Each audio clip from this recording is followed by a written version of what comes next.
చంద్రగిరి నియోజకవర్గంలో గ్రామ సభలను నిర్వహించారు. ఈ యొక్క కార్యక్రమంలో చంద్రగిరి ఎమ్మెల్యే పులివర్తి నాని పాల్గొన్నారు. గ్రామాల అభివృద్ధితోనే దేశ అభివృద్ధి సాధ్యమవుతుందన్నారు. తిరుపతి జిల్లా చంద్రగిరి నియోజకవర్గం పాకాల మండలంలో గ్రామ సభలు నిర్వహించారు. అదే విధంగా కేవడ్డపల్లి పంచాయతీలో మహాత్మా గాంధీ జాతీయ గ్రామీణ ఉపాధి హామీ పథకంపై గ్రామ సభకు చంద్రగిరి ఎమ్మెల్యే పులివర్తి నాని, తిరుపతి కలెక్టర్ వెంకటేశ్వర్లు ముఖ్య అతిథులుగా హాజరయ్యారు.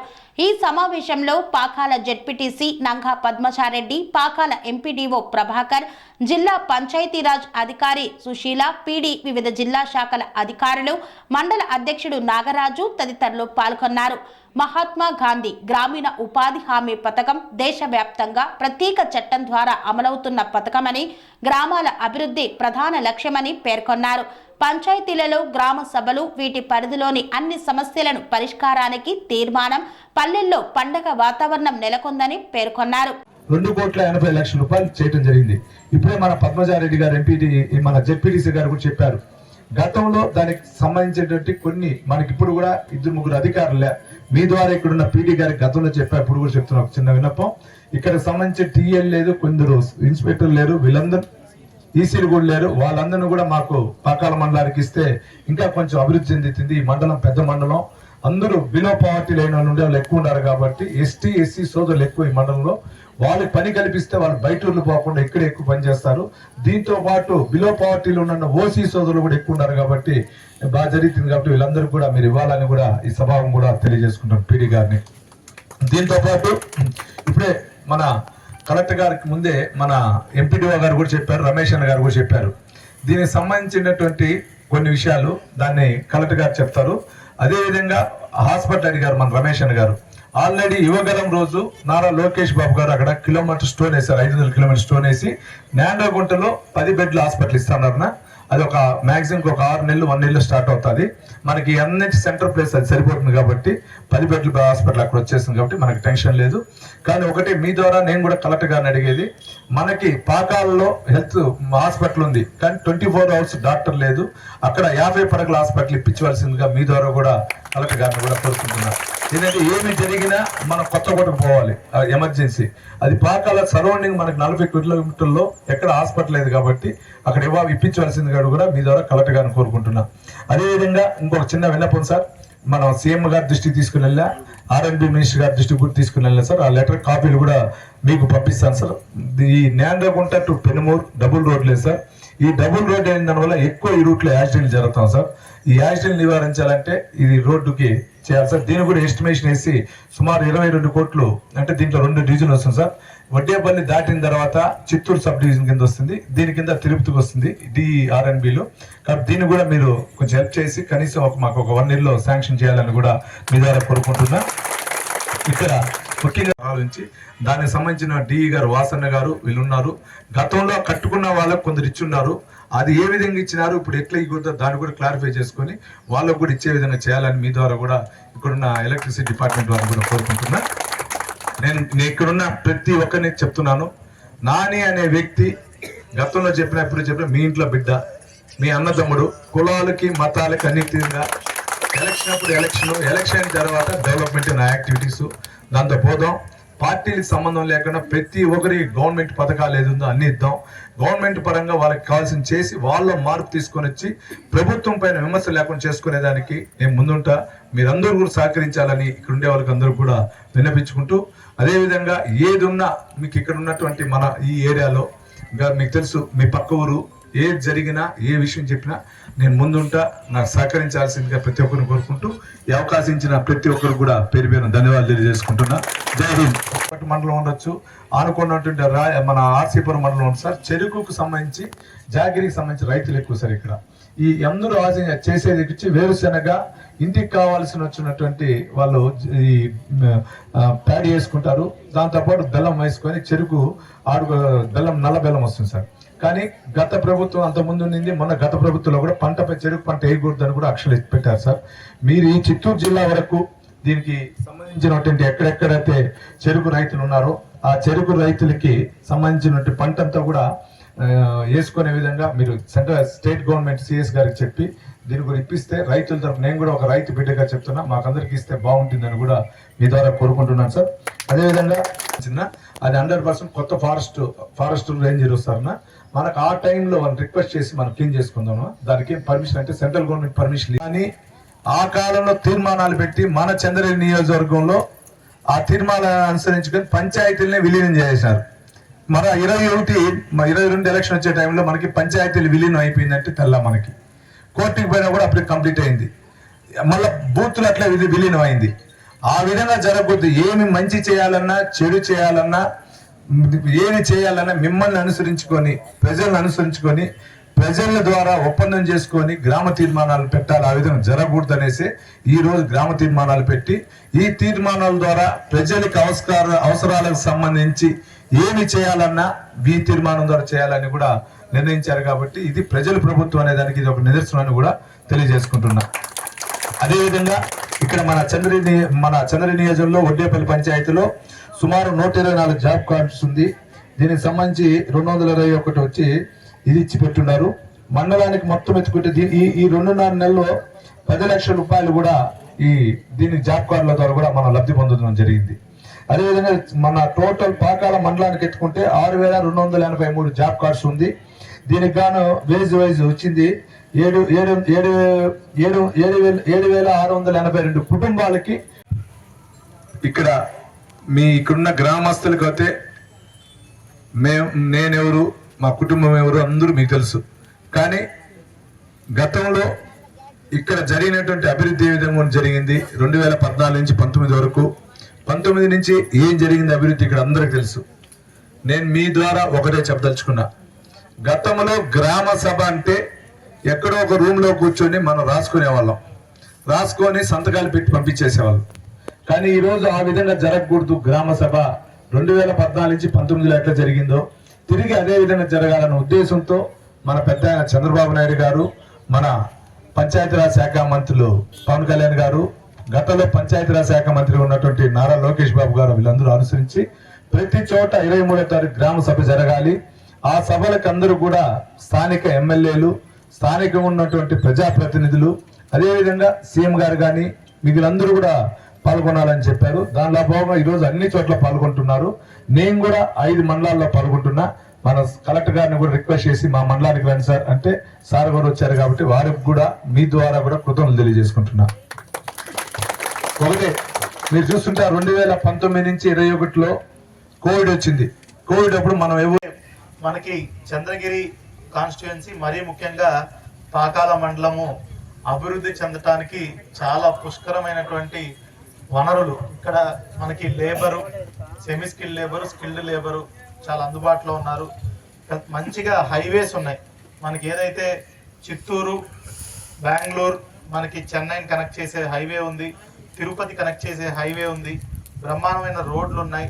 అదేవిధంగా మనకి ఇక్కడ ఇండస్ట్రీ చంద్రగిరి దగ్గర నుంచి ఈ రోడ్లో ఇండస్ట్రీస్ తీసుకురావడానికి కూడా చాలా మంచి పొటెన్షియల్ ఉంది. ఎందుకంటే భూమి కొంచెం ఇప్పుడు తిరుపతి, శ్రీకాళహస్తి, అదేవిధంగా సత్యవేడు నియోజకవర్గాల్లో కొంచెం ఆల్రెడీ ఇండస్ట్రీస్ ఎక్కువ వచ్చాయి. కొంచెం అక్కడ సాచురేషన్ కూడా ఎక్కువైంది. సో ఇటుపక్క తీసుకురావాల్సిన అవసరం ఎంతైనా ఉందని ఫస్ట్ డే నుంచి గౌరవ శాసనసభ్యులుగా దాని మీదే దృష్టి సారించారు. దాంట్లో భాగంగానే అది ఎలా ముందుకు తీసుకెళ్లాలనేది కూడా ఒకసారి ఎమ్మెల్యే గారు ఇచ్చిన డైరెక్షన్స్ మేరకు దాన్ని మేము ఒకసారి విజిట్ చేసి అవసరమైనటువంటి భూములన్నీ చూసి ప్రభుత్వం దృష్టికి తీసుకొచ్చే మనము వెసులుబాటు కూడా చేసుకుంటాము. సో చివరిగా మనము ఈ గ్రామ సభలు అనేటివి మరొకసారి మనము ఒకసారి రెజ్యూమినేషన్ అంటే ఈ గ్రామ సభ ఒక ఇంపార్టెన్స్ ని మనము అర్థం చేసుకోవాలి. అందరు ఇక్కడికి వచ్చినటువంటి ప్రతి వడ్డేపల్లి గ్రామస్తులంతా కూడా దీన్ని మీరు మంచిగా వాడుకోండి. మీకున్నటువంటి సమస్యల్ని గ్రామ సభలో గట్టిగా చెప్పండి. గౌరవ ముఖ్యమంత్రి గారు కూడా అనేది అదే. చాలా అంటే గడిచిన కొన్ని సంవత్సరాల్లో చెప్పుకునే వాక్ స్వాతంత్రం కూడా లేని పరిస్థితి సందర్భాలు కొన్ని వచ్చాయి. సో మీకు అలాంటిది లేదు. మీకు కావాల్సినంత అధికారుల ముందు అధికారుల బాధ్యత చేయడానికి కూడా మీరు చెప్పిన సమస్యలు పరిష్కారం చేయడం మా బాధ్యత. మేమందరం కూడా మీ పని చేయడానికి, మీ సేవ చేయడానికి అధికారులందరూ నాతో పాటు జిల్లా యంత్రాంగం అంతా కూడా మీకు సేవ చేయడానికే ఉన్నాము. దయచేసి వీటిని మంచిగా వాడుకోండి. సో చివరిగా నాకు ఈ అవకాశం ఇచ్చినటువంటి సర్పంచ్ గారికి, ఒడ్డేపల్లి గ్రామస్తులందరికీ, మరీ ముఖ్యంగా నన్ను ఇక్కడికి రమ్మని ఇన్వైట్ చేసినందుకు గౌరవ శాసనసభ్యులు గారికి అందరికీ కూడా నమస్కారం తెలియజేసుకుంటూ ఈరోజు చెప్పాలి. ఎందుకంటే నాకు తెలిసి నేను వచ్చిన దగ్గర నుంచి 45 రోజులైంది. 45 రోజుల్లో మేము సుమారుగా 100 సార్లు కంటే ఎక్కువ మాట్లాడి ఉంటాం. రోజుకి ఏదో ఒక విషయం మీద శాసనసభ్యులు గారు ఖచ్చితంగా ఇది నాకు కావాలి, ఇది చేయించాలి, ఇది ఈ డెవలప్మెంట్ కావాలి అంటే, ఇంకా చెప్పాలంటే ఒక అడుగు ముందుకేసి ఎమ్మెల్యే కంటే కూడా అధికారిలాగా, అంటే ఆయనకు అంత నాలెడ్జ్ ఉంది, గ్రిప్ ఉంది, మొత్తం ప్రతి సబ్జెక్ట్ మీద క్లారిటీ అదంతా పూర్తిగా ఉంది. సో ఎలా తన నియోజకవర్గాన్ని ఎలా డెవలప్ చేయాలనేది ఒక పూర్తి క్లారిటీ ఉంది. నాట్ ఓన్లీ అంటే పంచాయతీలో ఉన్న సమస్యలే కాదు, ఓవరాల్గా నియోజకవర్గంలో ఉపాధి ఎలా పెరగాలి, ఉద్యోగాలు ఎలా పెరగాలి, ఎక్కువ ఇన్కమ్ మన నియోజకవర్గానికి రాష్ట్రానికి ఎలా రావాలి అంటే చాలా ప్రపోజల్స్ ఉన్నాయి. అవన్నీ కూడా చాలా వరకు డిస్కస్ చేస్తున్నాం. అదేవిధంగా రోడ్స్ కూడా ఇప్పుడు ఒకటి చెప్పారు మనకి, ఏదైతే నేండ్రగుంట నుంచి పెనుమూరుకి డబల్ రోడ్డు, అది ఖచ్చితంగా ఒకసారి ఎస్టిమేట్ తీసుకొని ఎమ్మెల్యే గారు నేను అది గవర్నమెంట్ దృష్టిలో ఖచ్చితంగా will take it on priority. అదేవిధంగా పాకాల హాస్పిటల్ 50 బెడ్డెడ్ సంబంధించి ప్రస్తుతానికి అది so upgradation to 50 bed CHC చేయాలి. సో అది కూడా మనం అంటే అది కొంచెం ఇంకా చెప్పాలంటే కొంచెం రిలేటివ్లీ చేయగలిగిన పని. అంటే మనము పిహెచ్సి నుంచి సిహెచ్సి అప్గ్రేడేషన్ ఖచ్చితంగా, ఎందుకంటే చుట్టుపక్కల ఎటువంటి ఏరియా లేదు అండ్ హైవే మీద కాబట్టి తరచుగా యాక్సిడెంట్లు జరుగుతూ ఉంటాయి. 50 బెడ్ హాస్పిటల్ వస్తే ఖచ్చితంగా ఆర్థోపెడిక్స్ డాక్టర్ కూడా వస్తారు. సో అది చాలా పనికొస్తుంది. అదేవిధంగా ఎక్కువ గ్రామాలు ఉన్నాయి కాబట్టి ఒక గైనకాలజిస్టు, చిన్నపిల్లల డాక్టర్ వీళ్ళందరూ ఉంటారు కాబట్టి మనకి వీళ్ళు మళ్ళీ వేరే చోటికి వెళ్ళాల్సిన, చిత్తూరు కానీ తిరుపతికి రావాల్సిన అవసరం ఉండదు. నార్మల్ డెలివరీస్ కానీ సిజేరియన్లు కానీ అక్కడే అయ్యే పరిస్థితి ఉంటుంది. సో ఈ రెండు కొంచెం ప్రయారిటీ మీద తీసుకొని, అదేవిధంగా ఏదైతే ఈ మనకి షుగర్ కేన్ సంబంధించిన సమస్య చెప్పారో ఒకసారి నేను స్టడీ చేస్తాను ఎమ్మెల్యే గారు. నాకు ఇంకా పూర్తిగా దాని మీద అవగాహన లేదు. నేను ఒకసారి స్టడీ చేసి ఏంటి ఇబ్బంది అని నేను తెలుసుకొని దాన్ని కూడా ఎలాగో మళ్ళీ రెజ్యూనేట్ చేసి షుగర్ కేన్ ఇక్కడ పండించే, అదే మళ్ళీ కల్టివేషన్ చేసే దానికి తీసుకురావాలనేది ఒకసారి ఆలోచించి దాని మీద నిర్ణయం తీసుకుంటాం. అదేవిధంగా కొంతమందికి ఇంకా పెన్షన్స్ పెండింగ్ ఉన్నాయన్నారు. సో ఎంపీడీఓ గారు దయచేసి ఎవరెవరైతే పెండింగ్ ఉందో లిస్ట్ తీసుకొని ఎలిజిబిలిటీ కూడా చెక్ చేసుకోండి.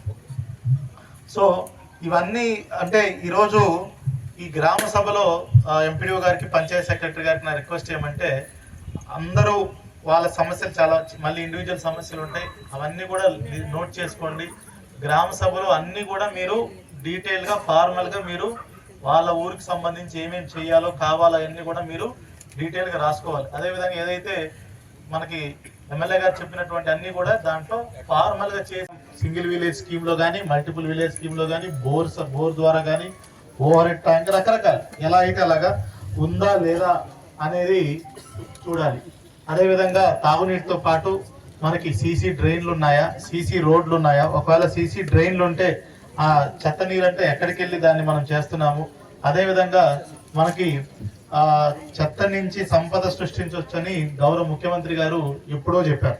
ఆల్మోస్ట్ 20 ఏళ్ల క్రితం ఆయన అనుకున్నది. అప్పుడు అందరూ అసలు నిజంగా చెత్త నుంచి సంపద వస్తుందనే ఆలోచనలో ఉన్నప్పుడు ఆయన చెప్పిన వాటిని మనకి దాంట్లో భాగంగానే మనము ప్రతి ఒక్క పంచాయతీలో సుమారుగా జిల్లాలో 691 పంచాయతీల్లో 600 పంచాయతీల పైచిలుకుగా మనము ఈ కేంద్రాన్ని కూడా నిర్మించుకోవడం జరిగింది. దాన్ని మరొకసారి యాక్టివేట్ చేసి వాటిని ఇంటింటి నుంచి చెత్త అక్కడి నుంచి తీసుకొచ్చి ఏదైతే మనకి సాలిడ్ వేస్ట్ ఉందో అక్కడ చేసే విధంగా అది చేయాలి. సో రెండో కేటగిరీలో వచ్చేసి ప్రతి ఒక్క విలేజ్ లో కనీస సౌకర్యాలు ఉన్నాయా లేదా అనేది మనం చూసుకుంటాం. అదేవిధంగా మూడోది మరీ ముఖ్యంగా పంచాయతీల్లో కనెక్టివిటీ చాలా ఇంపార్టెంట్. అంటే అసలు ఆ పంచాయతీలో ఉన్నటువంటి ప్రతి ఒక్క ఊరికి రోడ్లు ఉన్నాయా లేదా అనేది అన్ని గ్రామాలకు అది చూసుకుంటాం. ఉంటే నెక్స్ట్ ఆ పంచాయతీ నుంచి పక్క పంచాయతీకి కానీ లేదా మండల హెడ్ క్వార్టర్కి కానీ రోడ్డు ఉందా, లేదంటే పంచాయతీ నుంచి దగ్గరలో ఉన్నటువంటి హాస్పిటల్కి, స్కూల్కి రోడ్డు ఉందా లేదా అనేది ముఖ్యమైనటువంటి వాటికి రోడ్లు ఉన్నాయా లేదా అనేది చూసుకుంటాం. ఒకవేళ లేకపోతే వాటన్నిటిని మనం నోట్ చేసుకుంటాం. అదేవిధంగా చివరిగా ఏదైతే ఉపాధి హామీలో మనకి మన పంచాయతీకి సంబంధించి ఏమేం పనులు చేయాలి, ఇప్పుడు ఇందాక పెద్దలు మాట్లాడుతున్నప్పుడు ఇదే ఊర్లో గోకులంస్ తక్కువ శాంక్షన్ ఇచ్చారు అనేది అంటే మాకు ప్రస్తుతానికి ఉన్నటువంటి మెటీరియల్ కాంపోనెంట్లో కొంచెం వరకు శాంక్షన్ ఇచ్చాము. నేను లాస్ట్ టైం కూడా గౌరవ శాసనసభ్యులు గారు నాకు అడిగారు, సంవత్సరానికి కనీసం మనకు వచ్చే దాంట్లో ఒక్కొక్క మండలంని మనం శాచురేషన్ పద్ధతిలో తీసుకెళ్ళి ఆ మండలంలో పూర్తిగా అన్ని పంచాయతీల్లో, ఎందుకంటే గోకులం అంటే చాలా మందికి కావాల్సి వస్తుంది, ప్రతి ఒక్క కుటుంబానికి ఇచ్చేది కాబట్టి. అదే పీడీ గారికి కూడా చెప్పాను, వీలైనంత వరకు ఒకే మండలంలో కాన్సన్ట్రేట్ చేయండి, లేదంటే గౌరవ శాసనసభ్యులు ఎలా వాళ్ళకి ఎన్ని శాంక్షన్లు కావాలని చూసుకొని వీలైనంత వరకు దానికి ఎక్కువ ఫోకస్ చేయండి. అదేవిధంగా జంగిల్ క్లియరెన్స్ చెప్పారు. మరీ ముఖ్యంగా ఈ చెరువుల్లోంచి పూడికి తీతలు దాన్ని తీసి వేరే చోట వాడుకోవడానికి పర్మిషన్ అన్నారు. ఒకసారి నేను చూసి ఎట్లా చేయాలనేది తహసీల్దార్ గారితో ఒకసారి చెక్ చేసి నేను చేస్తాను. ఇలాగా చాలా పనులు, ఈ మూడే కాదు, ఆ పంచాయతీల్లో ఎన్ని హ్యాబిటేషన్ ఉంటే అన్ని ఏమేం పనులు కావాలో అది మీ అధికారం ఉంది, మీకు ఏం పనులు కావాలో అది చెప్పి దాని తగ్గట్టు పని దినాలు కల్పించాల్సిన బాధ్యత అధికారుల మీద మా అందరి మీద ఉంది. దానికోసం 4వ కేటగిరీ కింద ఈ గ్రామ సభలో మనం అదంతా తెలుసుకోవాలి. అంటే ఆ పంచాయతీ పరిధిలో ఆ సంవత్సరం తీసుకోబోయే పనులు, చేపట్టబోయే పనులు ఏంటనేది కూడా మామూలుగా అయితే గ్రామ సభ పెట్టి చేయాలి. కానీ ఇది వరకు ఎక్కడా కూడా గ్రామ సభని అంత సీరియస్గా తీసుకున్న దాఖలాలు లేవు.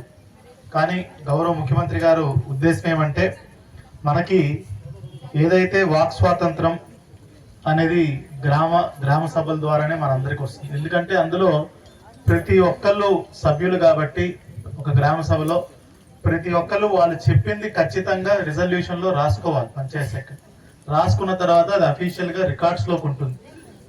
సో అండ్ సో గ్రామ సభలో ఒక ఈ ఇంటి తాలూకు మనిషి ఇది అడిగారు, ఆయనకి కార్డు రాలేదు, ఆయనకి రేషన్ కార్డు రాలేదు, ఆయనకి హెల్త్ కార్డు రాలేదు, లేదంటే వాళ్ళ సందులో సీసీ డ్రైన్ లేదు, సీసీ రోడ్డు లేదు, లేదంటే ఉపాధి హామీలో వాళ్ళకి పూడికి తీత పనులు కావాలి, లేదంటే మనకి జంగిల్ క్లియరెన్స్ కావాలి.